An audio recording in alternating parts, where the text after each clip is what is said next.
حضور کے وصال کے وقت یہ انتہائی اہم موقع تھا جس کو سنبھالا حضرت ابوبکر صدیق رضی اللہ تعالیٰ عنہ نے۔ اس وقت حالت یہ تھی جب حضور کا وصال ہوا تو حضرت عمر رضی اللہ تعالیٰ عنہ تلوار لہرا رہے تھے اور کہہ رہے تھے اگر کسی نے کہا کہ حضور کا وصال ہو گیا تو میں اس کی گردن کاٹ دوں گا۔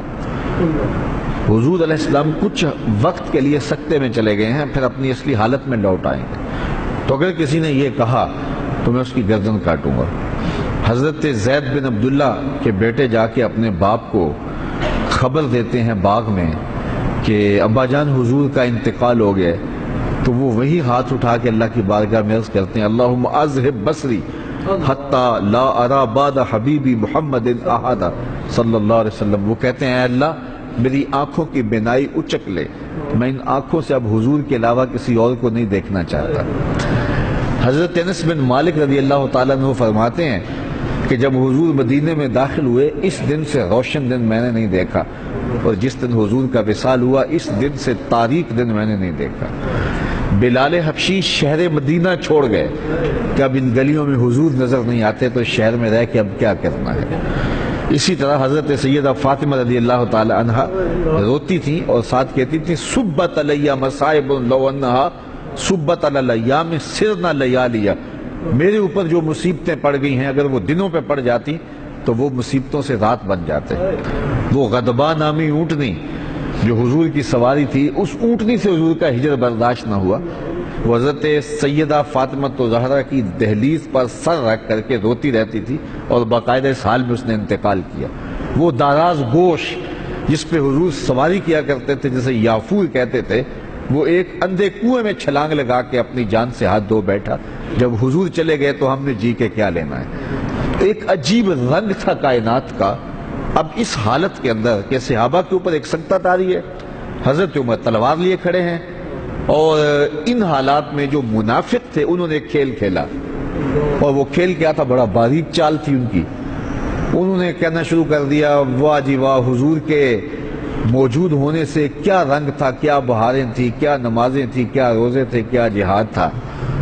اب کس نے نماز پڑھنی ہے، اب کس نے روزہ رکھنا ہے، اب کس نے زکوٰۃ دینی ہے، اب کس نے حج کرنا ہے، اب کس نے اپنے مال کو پیش کرنا ہے۔ یہ تو ساری بہاریں ان کے دم سے تھیں، تو جب حضور وصال کر گئے ہیں تو اب کس نے یہ نیکی کے کام کرنے ہیں۔ اب پھر وہی قتل و غارت ہوگی، پھر وہی سب کچھ ہوگا۔ تو اس طرح سے انہوں نے یہ بات پھیلانی شروع کر دی۔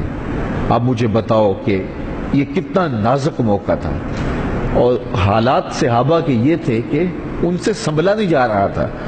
عین اس موقع پر امت کو جس شخص نے سنبھالا اس شخص کا نام ابوبکر صدیق رضی اللہ تعالیٰ عنہ۔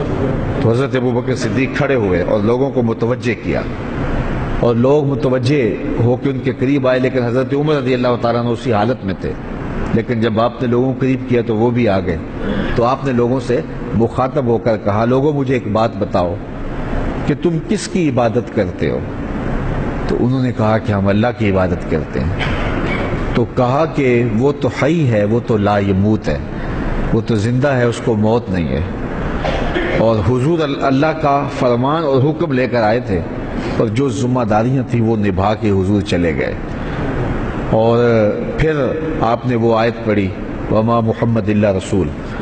صحابہ فرماتے ہیں ہمیں پتہ چلا کہ یہ آیت اس موقع کے لیے نازل ہوئی تھی، ہمیں پہلے کبھی اس کی طرف توجہ ہی نہیں ہوئی تھی۔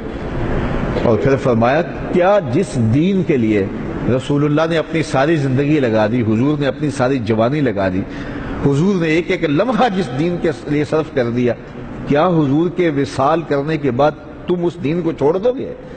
صحابہ نے کہا کیوں چھوڑیں گے، ہم تو کھڑے ہوں گے اس دین کے لیے۔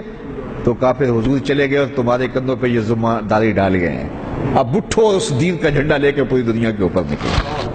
اور اس جملے نے امت کو کھڑا کر دیا۔ تو اس وقت منافقین جو چال چل رہے تھے اور اسلام کے خلاف جو باریک چال چل رہے تھے، اگر حضرت صدیق اکبر رضی اللہ تعالیٰ عنہ بھی اس وقت اسی حالت میں چلے جاتے جس حالت کے اندر باقی لوگ صدمے سے نڈھال تھے، تو مجھے بتاؤ کہ کون سنبھالا دیتا اور کون جو ہے وہ اس وقت امت کو سنبھالتا۔ تو حضرت ابوبکر صدیق رضی اللہ تعالیٰ عنہ نے اس موقع پر امت کو سنبھالا۔ دوسری بات یہ ہوئی کہ امت تقسیم ہونے لگی تھی، یہ بات طے ہونے لگی کہ انصار سے خلیفہ ہوگا اور ایک مہاجرین سے ہوگا۔ اس موقع پہ حضرت ابوبکر صدیق نے جا کے کردار ادا کیا اور امت کو اس نازک موقع پہ تقسیم ہونے سے بچا لیا۔ آج لوگ کہتے ہیں کہ ادھر حضور علیہ الصلوۃ والسلام کا جست انور پڑا ہوا تھا اور انہیں خلافت کے معاملے پڑے ہوئے تھے، اور یہی تو کام تھا ذمہ داری کا جو کرنے کا تھا، جو حضرت سید صدیق اکبر نے کیا۔ اس وقت اگر نہ اٹھتے تو امت دو حصوں میں تقسیم ہو چکی ہوتی۔ تو یہ وہ احسان ہے حضرت ابوبکر صدیق رضی اللہ تعالیٰ عنہ کا کہ لہجہ ان کا بھی پھٹ رہا تھا۔ حضور علیہ السلام کی وفات کا جو صدمہ تھا وہ انہیں بھی تڑپا رہا تھا، بلکہ ایک زمانہ ایسا آیا کہ حضور نے صحابہ سے خطاب کرتے ہوئے فرمایا کہ اللہ نے ایک بندے کو اختیار دیا ہے کہ وہ اس دنیا کو اختیار کر لے یا آخرت کو اختیار کر لے، تو اس نے اس دنیا کی بجائے آخرت کو اختیار کر لیا۔ تو حضرت صدیق اکبر رو پڑے۔ تو باقی صحابہ نے حضرت ابوبکر سے پوچھا کہ ابوبکر یہ بات رونے والی تو نہیں ہے؟ تو کہا تم نہیں سمجھ رہے، اس بندے سے مراد خود حضور کی ذات ہے۔ تو اس کا مطلب یہ ہے کہ حضور اب ہم سے جدا ہو رہے ہیں، اور انہیں برداشت نہیں ہو رہا تھا۔ لیکن اس وقت جب یہ نازک موقع آیا تو حضرت ابوبکر صدیق نے کھڑے ہو کے امت کو سنبھالا دیا، اور پھر جو ہے وہ امت کو پاؤں پہ کھڑا کیا۔